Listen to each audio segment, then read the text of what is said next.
Hi friends, good evening, शुभ संध्या। तो कैसे हैं आप लोग? मजे में? तैयारी कैसी चल रही है? बढ़िया।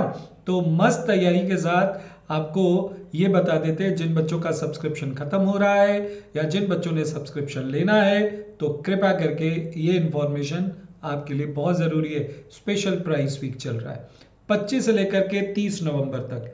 ये प्राइस वीक चल रहा है। अगर आपने नहीं लिया तो ले लो भाई लोग। यस। ये सब्सक्रिप्शन देखो, जो कि आपको 32,000 रुपीज का मिलता है, जो कि रेगुलर प्राइस है। अभी मिल रहा 22,000 का, सॉरी। जो रेगुलर प्राइस है वो 17,820 रुपए का है। और जो 16,000 का 12 महीने का सब्सक्रिप्शन है, वो है सिर्फ और सिर्फ 12,960 रुपए का। बात यहीं पर आकर खत्म नहीं हो जाती। अगर आप ये कोड यूज करेंगे तो आपको 10% डिस्काउंट और मिलेगा। Yes, you will get 10% extra discount on this, अगर if you get the if you are going to use this code. अगर आप आइकॉनिक सब्सक्रिप्शन लेना चाहते हैं तो आइकॉनिक में आपको पता है कुछ एक्स्ट्रा बेनिफिट्स होते हैं। आपको आइकॉनिक में बुक्स मिलती हैं हार्ड फॉर्म में। आपको आपकी कॉपीज़ को इवैल्यूएट किया जाता है। आपको 1-to-1 सेशंस कराए जाते हैं, मेंटोर्स मिलते हैं। बहुत सारे बेनिफिट्स है, प्लस से कई गुना ज़्यादा बेनिफिट्स है। तो ये जो कि उसका रेगुलर प्राइस है 2 साल का 58,000 का 46,980 में मिल रहा है, और जो 35,000 का वो मिल रहा है 28,350। और ये कोड यूज करने पर आपको 10% एक्स्ट्रा डिस्काउंट भी मिलेगा। ये कोड CS मनीष। तो अब आप कृपया करके एक्ट करिए, ठीक है? Action matters a lot. सिर्फ जेस्चर से काम नहीं चलेगा, एक्शन से काम चलेगा, ठीक है? तो फटाफट एक्ट कर लीजिए। आज की वीडियो में मैं आपको बताऊंगा जितने भी ग्राफ्स हैं, ग्राफ्स, जितने भी ग्राफ्स है इकोनॉमिक्स में, उन ग्राफ्स के बारे में, ग्राफ्स के बारे में डिटेल में। तो शुरू करते हैं। सबसे पहला ग्राफ है हमारे पास डिमांड कर्व का। डिमांड कर्व सब बच्चों को पता है। जो डिमांड कर्व होता है वो तो डाउनवर्ड स्लोपिंग होता है, और डिमांड कर्व का जो स्लोप होता है वो होता है डेल्टा पी अपॉन में डेल्टा क्यू। ठीक, तो ये हो गया slope of demand curve, delta P upon में डेल्टा क्यू। नेगेटिव साइन हम इसलिए लगाते हैं क्योंकि ये डिमांड कर्व की डायरेक्शन बताता है। दूसरा कर्व है मेरे पास supply curve. Simple simple curve है शुरुआत में, इसके बाद आपको थोड़े से और डिटेल में आगे लेके जाएंगे।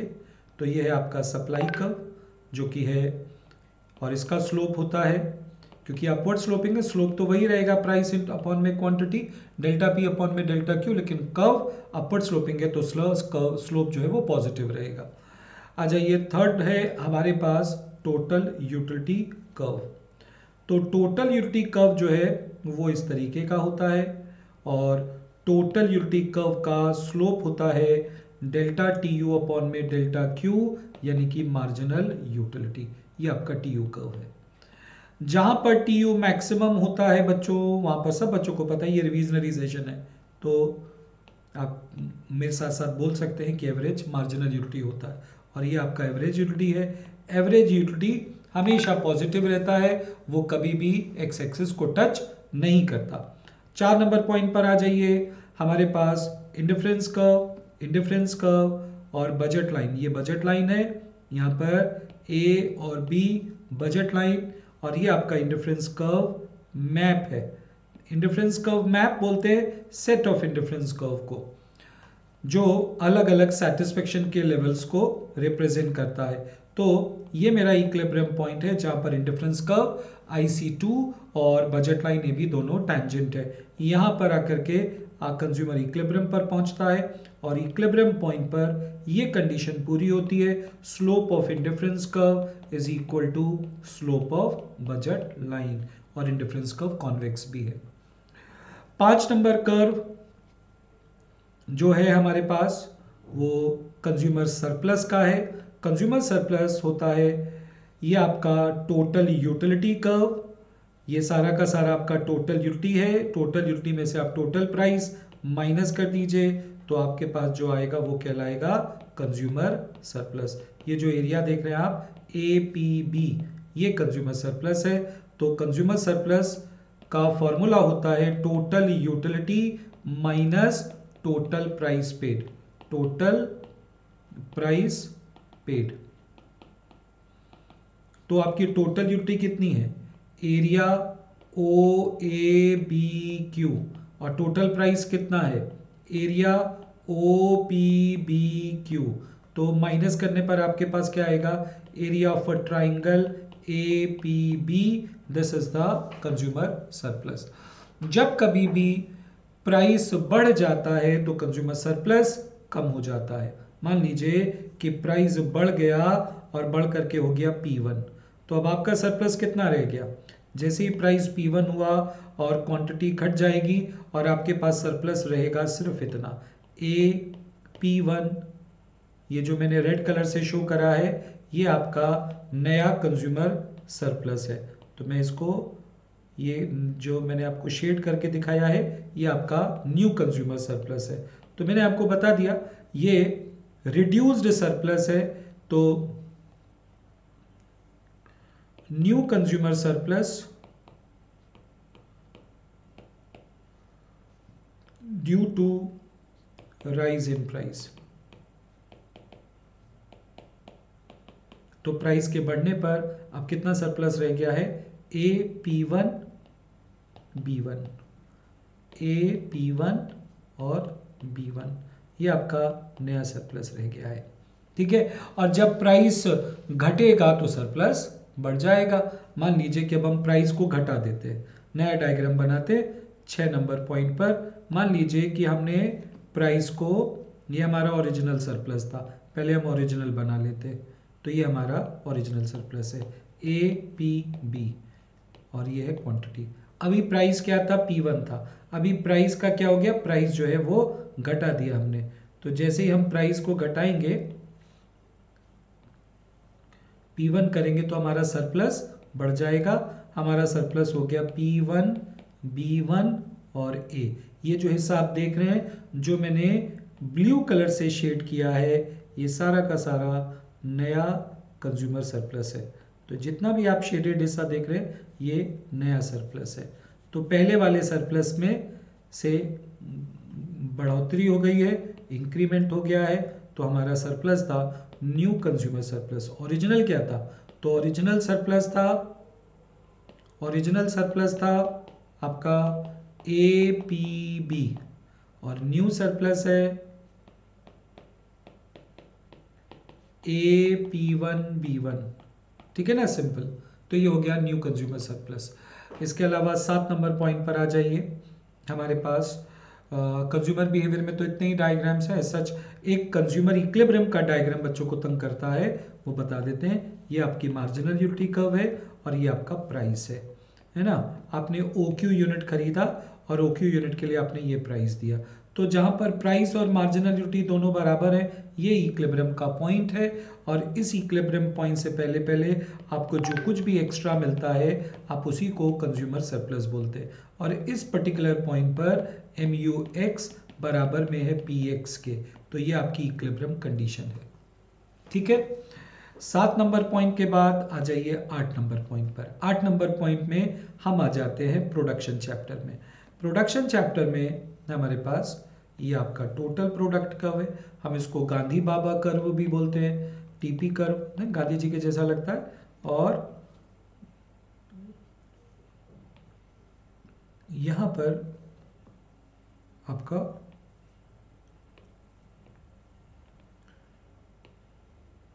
जहां पर ये मैक्सिमम है वहां पर जो आपका मार्जिनल प्रोडक्ट होता है वो 0 होता है। जहां पर MP मैक्सिमम है ठीक उसी पॉइंट के ऊपर होता है आपका point of inflection. I point of inflection है।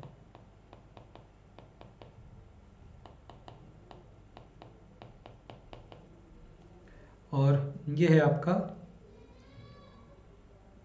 AP curve.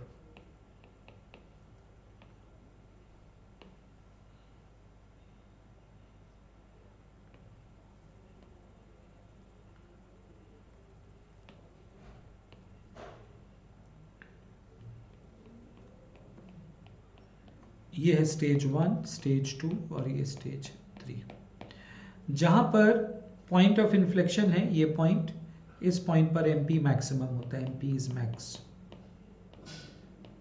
और इस पर्टिकुलर पॉइंट पर एपी मैक्सिमम होता है, एपी इज मैक्स। इस पॉइंट पर टीपी मैक्सिमम होता है, टीपी इज मैक्स। ठीक है। और इस पर्टिकुलर पॉइंट पर एमपी 0 भी होता है। तो जहां पर पॉइंट ऑफ इन्फ्लेक्शन होता है वहां पर एमपी मैक्सिमम होता है, जहां पर एपी मैक्सिमम होता है वहां पर एपी एमपी बराबर है। तो तीनों पॉइंट्स के कोई ना कोई क्लू हैं, तो मैं लिख देता हूं वो सारे क्लू। पॉइंट ऑफ इन्फ्लेक्शन पर MP is max. Clue number 2, जब एपी मैक्सिमम होता है, एपी इज मैक्स, उस पर्टिकुलर पॉइंट पर एपी और एमपी बराबर होता है। 3 नंबर पॉइंट, जब टीपी मैक्सिमम होता है वहां पर एमपी 0 होता है। तो ये तीनों पॉइंट्स आपको याद रखने, और इस पर आपको कोई ना कोई सवाल पूछ ही लिया जाता है। फिर इसके बाद आ जाता है मेरे पास पॉइंट नंबर 8 के बाद पॉइंट नंबर 9। पॉइंट नंबर 9 में मैं आपको बताऊंगा नेक्स्ट आपका जो रिटर्न्स टू स्केल है उससे रिलेटेड डायग्राम। देखो तीनों डायग्राम्स को आप एक साथ समझ लो, ताकि आप डिफरेंस, यहाँ पे जगह नहीं है तो इसको मैं छोटा करता हूँ, क्योंकि मैं तीनों को एक ही लेवल में लेना चाहता हूँ।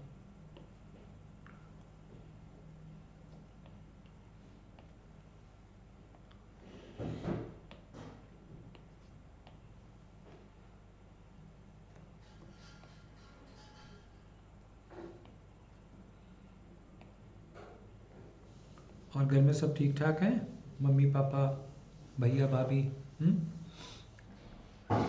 तो घर में सब ठीक ठाक हैं, सिस्टर ठीक है ना? तो आप भी ठीक है। आप सब बच्चे जरा ध्यान से देखो, ये देखो ये है आपका OL और ये भी है OK, 2 लेबर 2 कैपिटल। फिर आपका ये है आपका और ये है आपका। अगर आप ध्यान से देखें तो आप पहले 2 लेबर 2 कैपिटल इस्तेमाल करके 100 यूनिट का आउटपुट दे रहे थे। अब आप पहले के मुकाबले सिर्फ अब आपने कितना लेबर लिया है? 1 लेबर एक्स्ट्रा लिया है। एक ही तो एक्स्ट्रा लिया है, क्योंकि अगर आप 2 से 3 पर पहुंचे तो 1 ही यूनिट बढ़ा है, लेकिन आउटपुट आपको उतना ही मिल रहा है। 100 यूनिट एक्स का 200 हो गया, यानी कि एडिशनल 100 यूनिट का आउटपुट 1 लेबर और 1 कैपिटल से मिला। ये है अब आपके पास 3.5 यूनिट लेबर का और ये है 3.5 यूनिट कैपिटल का, यानी कि सिर्फ 0.5 से आपको एडिशनल 100 यूनिट का आउटपुट मिल रहा है।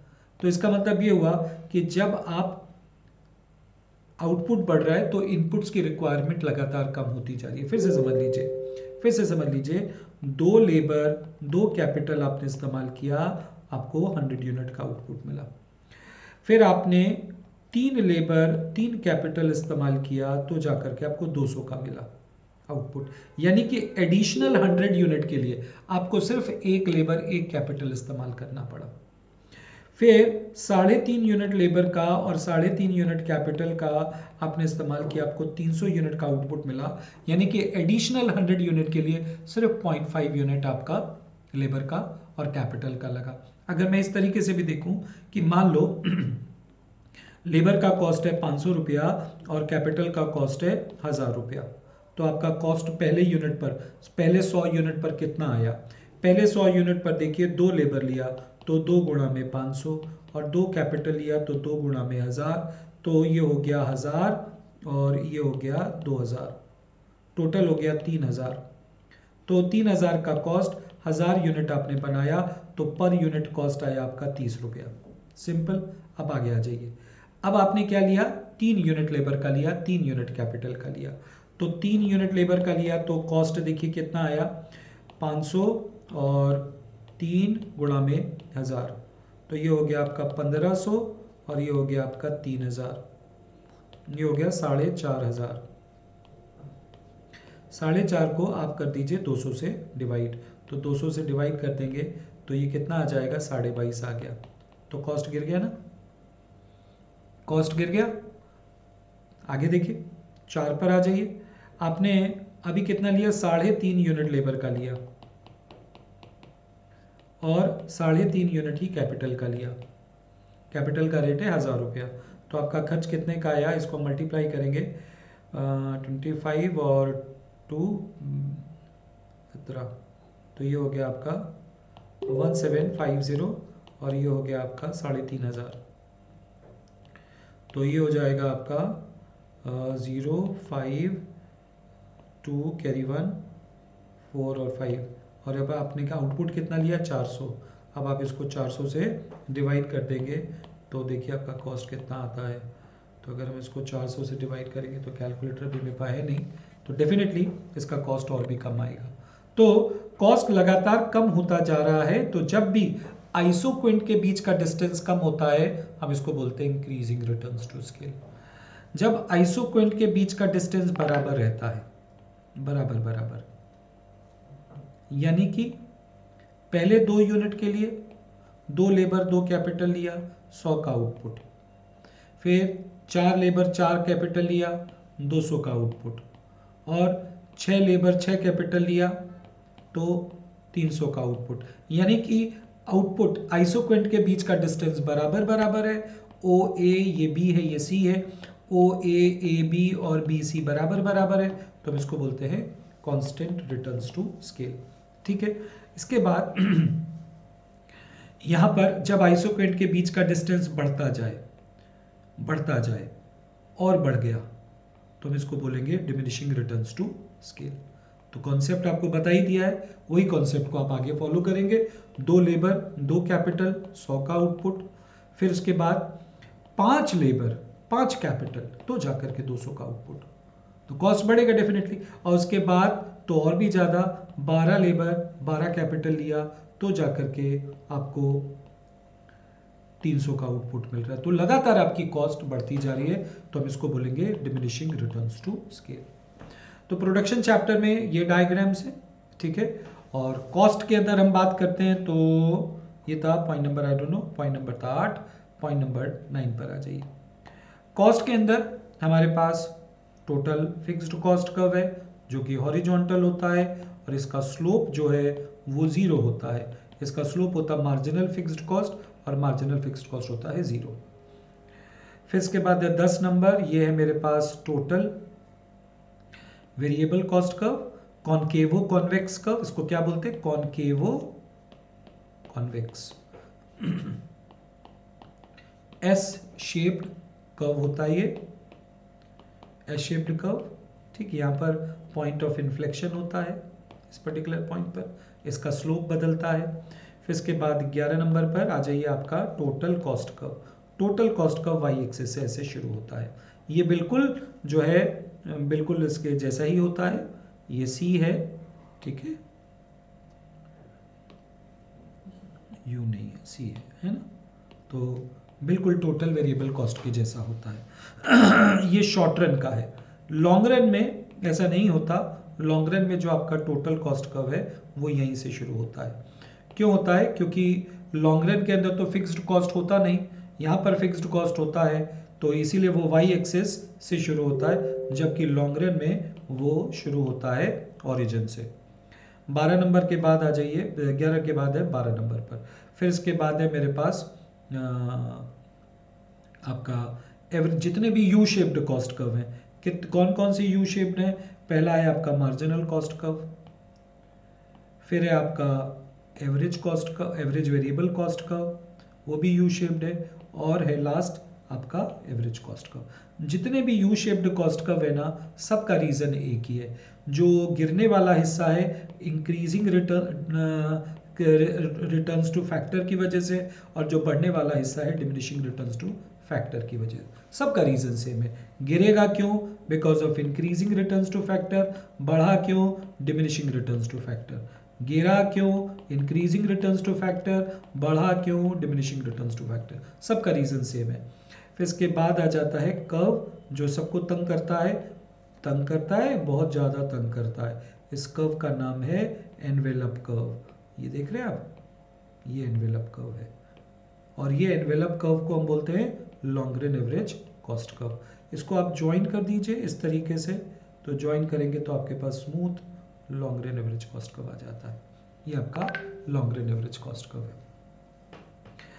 लॉन्गरेन एवरेज कॉस्ट कर्व के मिनिमम पॉइंट पर आपका short run average cost curve तो 19 नंबर में दिखाऊंगा।